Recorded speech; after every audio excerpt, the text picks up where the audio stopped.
It's Taylor Fortune with your psychic forecast for the weekend of February 18th through the 20th. Right now we have the sun moving into Pisces. That is the sign of I believe.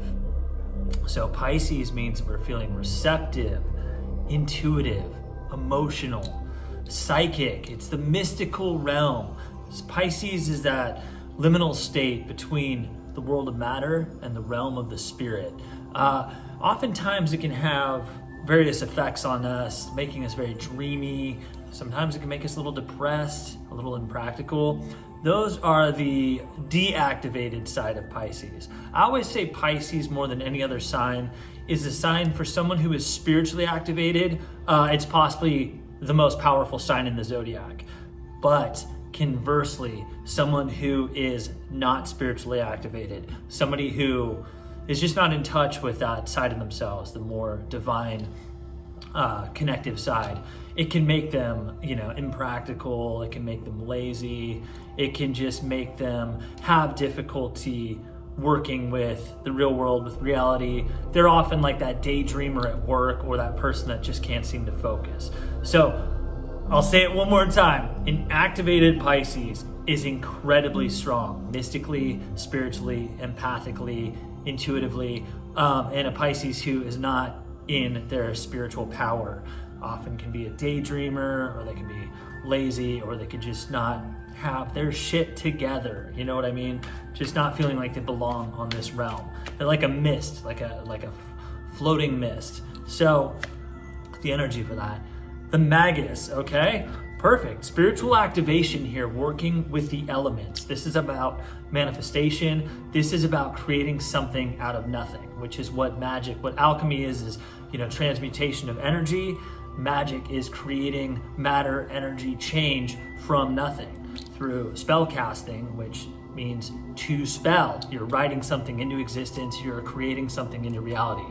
So use that spiritual activation, acting that mercurial side of your mind, ideas, communication, action, and just dive into the process of creation right now. The liminal state with Pisces, the veils between the worlds are thin, and use that as a conduit for spiritual channeling. Okay, so what we also have here is the moon in Virgo is opposite Neptune. Once again, Piscean energy here with Neptune, which is making us hypersensitive, passive, dreamy. Once again, kind of the darker side of Pisces, where we're feeling a little bit inconsistent and unbalanced. This card just fell right out. The Water Sister. Very Piscean energy with the Water Sister here.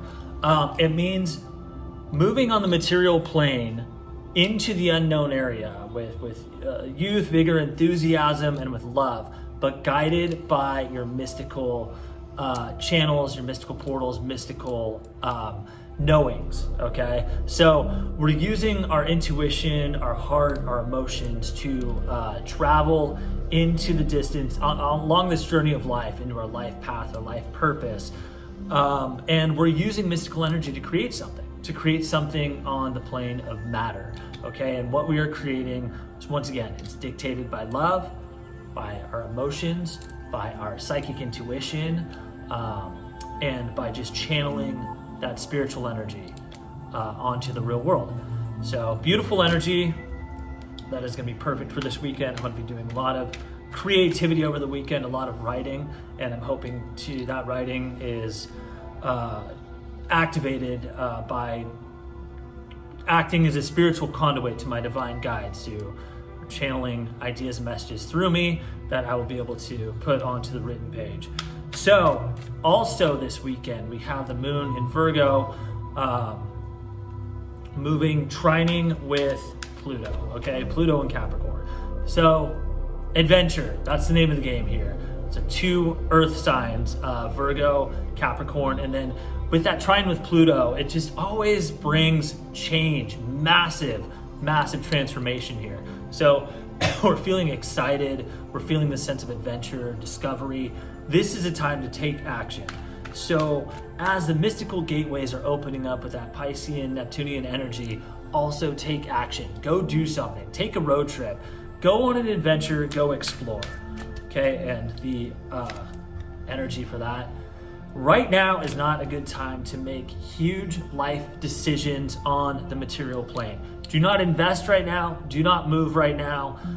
Do not spend this weekend, okay? Because the energy is not good for earthly investments. There is a sense that take an adventure, go, chase the horizon, go chase the sun, but do not try to lay down any foundation or structure this weekend, because it is in its detriment. This card here, the Nadir, it means the low point. And in the Rider-Waite deck, the Five of Discs, Five of Pentacles, this is a card where the two people are stranded outside of the church. It represents poverty, destitution, and it represents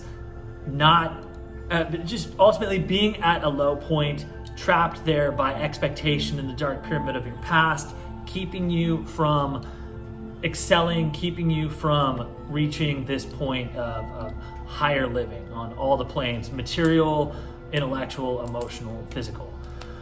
Okay, guys, that is your psychic forecast for the weekend. If you'd like to book a private session with me, go to tailoredfortune.com. As a mind, body, and spirit coach, you can ask me anything.